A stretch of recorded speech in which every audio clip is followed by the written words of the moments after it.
but we're going to start with April SHPRINTZ, who's actually in our book club. Next, we're reading her book this month. She also has something in common with you in that she served in the military. So April, you are up with DALIA. Thank you. Hi, how are you? Good. I am thrilled to talk to you. I can't wait to read your book. And I feel like my question is probably addressed in your book, but you talk about Jim and that great gift that he gave you in saying that's your passion and there's nothing to worry about with you doing that. And I had male mentors in my career who handled things similarly. What I'm really curious about as female leaders is what is the best way that we can support the women in our organizations? Because I don't think they're as likely to believe us that it's okay to cry, right? There's a little bit of a, well, of course you would say that. What are the ways that we can help foster that environment? Okay. So I think we as women and men leaders, okay, the biggest, I'll tell you, the biggest thing in my view is connecting to your strength. Okay. And there's amazing research on that just came to mind. So INSEAD did research, right? Women MBA versus men MBA. MBA is a very competitive environment, right? INSEAD MBAs. The women come in at the same level as the men. And yet after 18 months of the MBA, they're not the same level as the men. The competitive environments really gets to them. And so they decided on an experiment. For one cohort, they basically did a strength finder for all MBA students. And every task that they were given was according to their strengths, or they had to bring their strength back.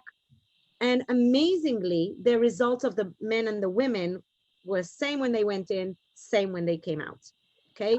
So that simple fact, right? Incredible. That simple fact of assurance. Yeah, you may be leading differently, but that is your superpower.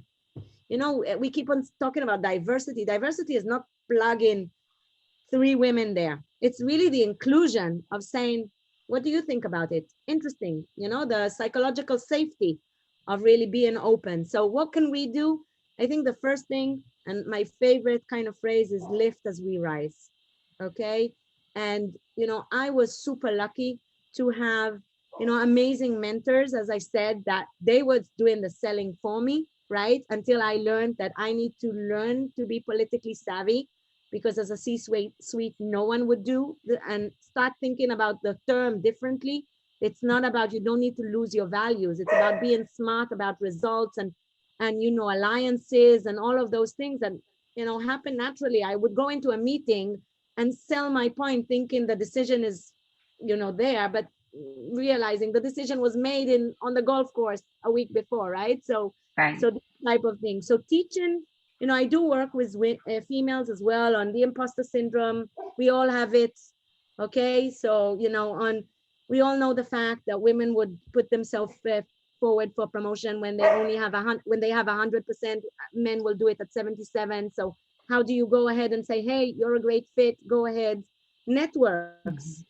Okay. Networks are super important. I founded the Women's Network.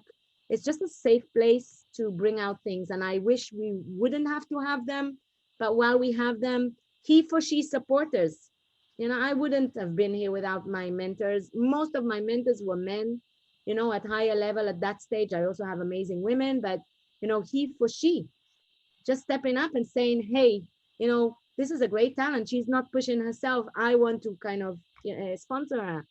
Sponsors, role models. I think that's the key. And in the army, you would know, right? I mean, that was so essential to see female role models. In politics. I love, I talk a lot about Jacinda, but I love seeing now women rise to the top. So the more positive role models we have there. So both men and women, just really taking a stand to be a huge supporter, recognizing, women don't step up, recognizing good behavior, creating psychological safety. We know the number one driver of high performance team is psychological safety. The number one driver of psychological safety is a leader admitting mistakes. So how do we know there's research on everything we need to know on how to be from a manager to leader. But I can tell you not enough companies are doing it. And that's kind of why I'm doing the manager to leader training, even for companies like the Microsoft, the PMG, the Netflix. We take it for granted that you know how to become a leader, but it's a totally different skill set. So I hope I answered. That was April, I'm fantastic. looking Thank you. forward to read your book as well. Oh, Excited. thank you. Thank you.